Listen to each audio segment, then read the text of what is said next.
Assalamualaikum warahmatullahi wabarakatuh. Hai kawan-kawan caturmania, selamat datang kembali di Legenda Catur Dunia. Di video kali ini kawan-kawan, saya akan berikan dua cuplikan game yang dimainkan oleh Carl Structure. Namun sebelum itu kawan-kawan, siapkan dulu kopinya biar santai nonton videonya. Mungkin sebagian kawan-kawan sudah banyak yang tahu siapa Carl Structure ini. Carl Structure adalah pemain catur berkebangsaan Austria-Hungaria. Pemain ini adalah pemain yang cukup kuat kawan-kawan di akhir tahun 1800-an sampai awal tahun 1900-an. Dia termasuk pecatur papan atas di eranya. Dan puncak prestasinya adalah menantang juara dunia saat itu Emanuel Lasker pada tahun 1910.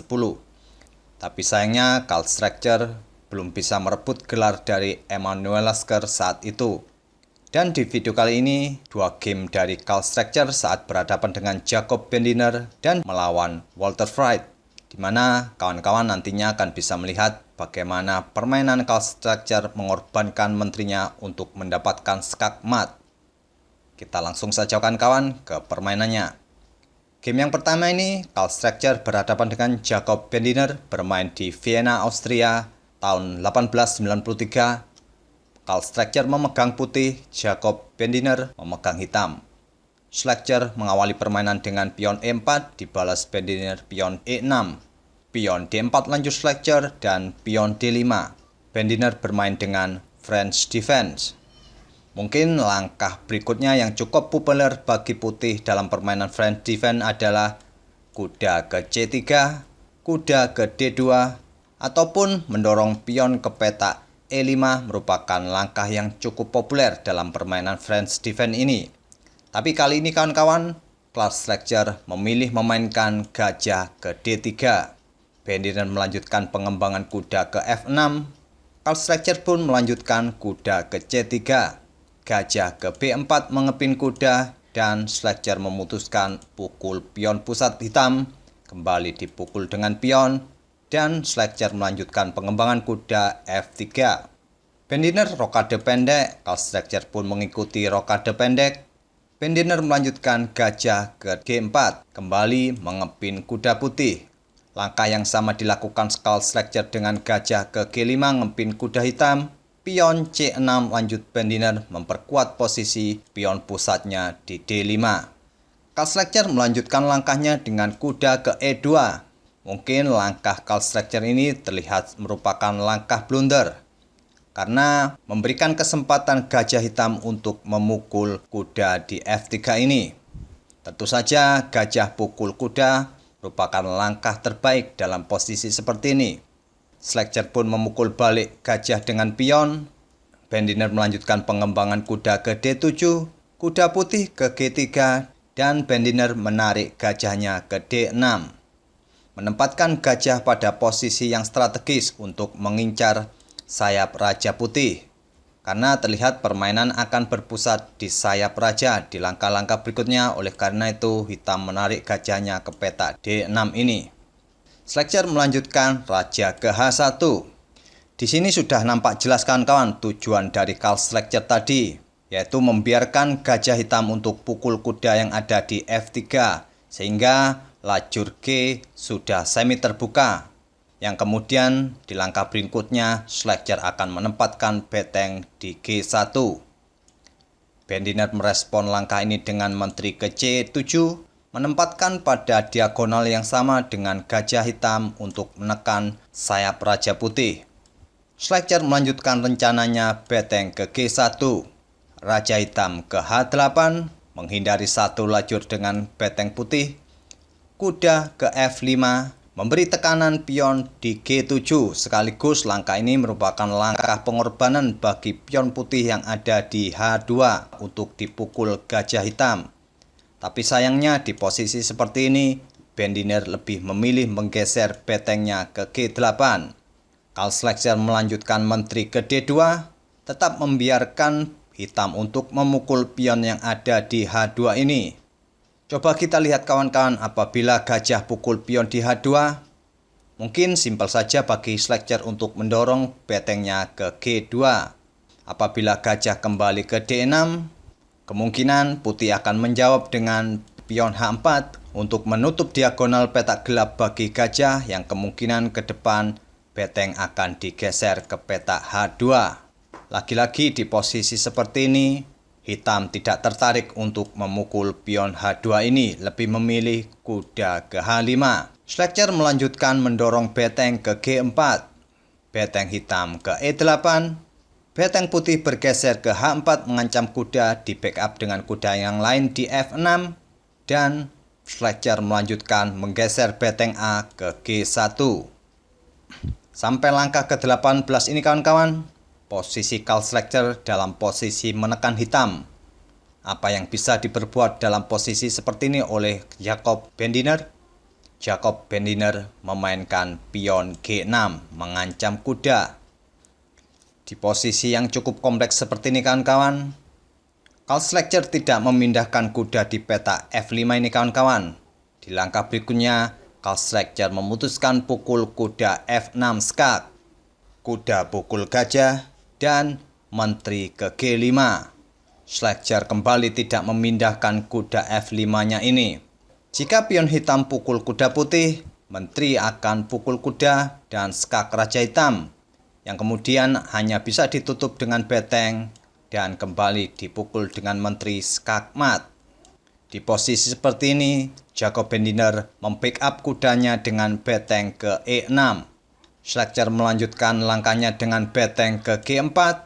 Langkah beteng ke G4 ini mungkin di posisi ini tidak terlihat perannya sama sekali, hanya menggoda kuda hitam untuk memukulnya.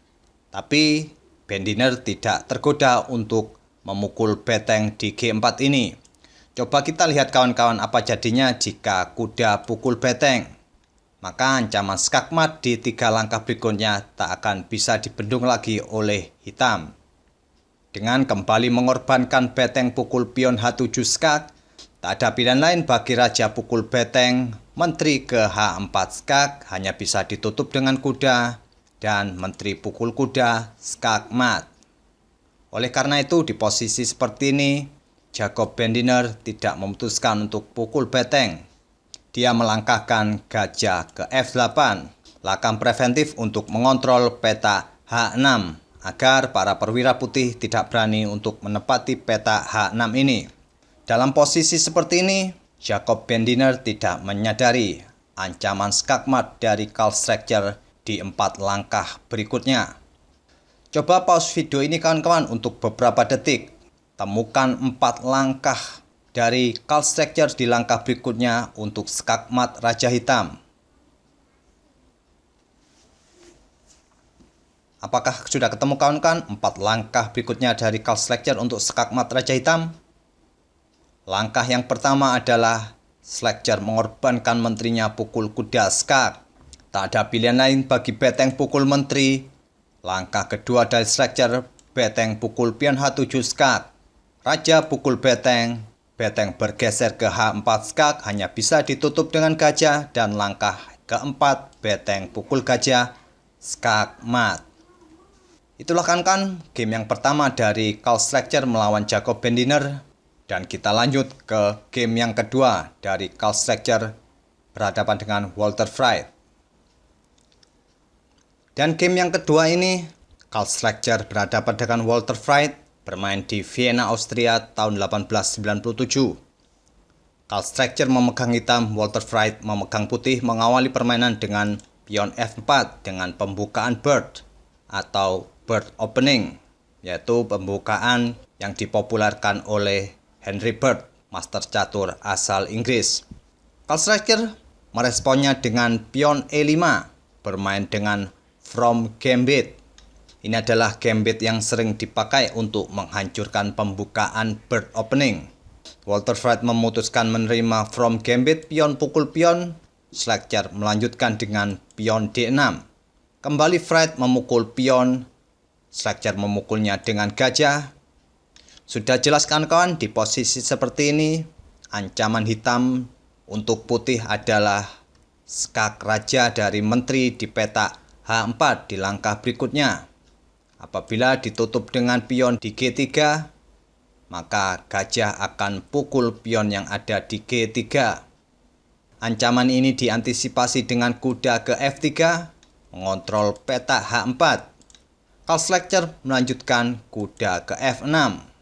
Di posisi seperti ini, langkah pion ke petak G5 juga merupakan langkah yang cukup umum dalam lanjutan permainan from gambit yang kemudian akan tetap didorong maju ke depan mengancam kuda.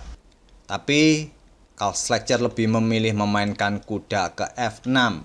Walter Freit melanjutkan pion D4 membuka diagonal petak gelap bagi pengembangan gajahnya.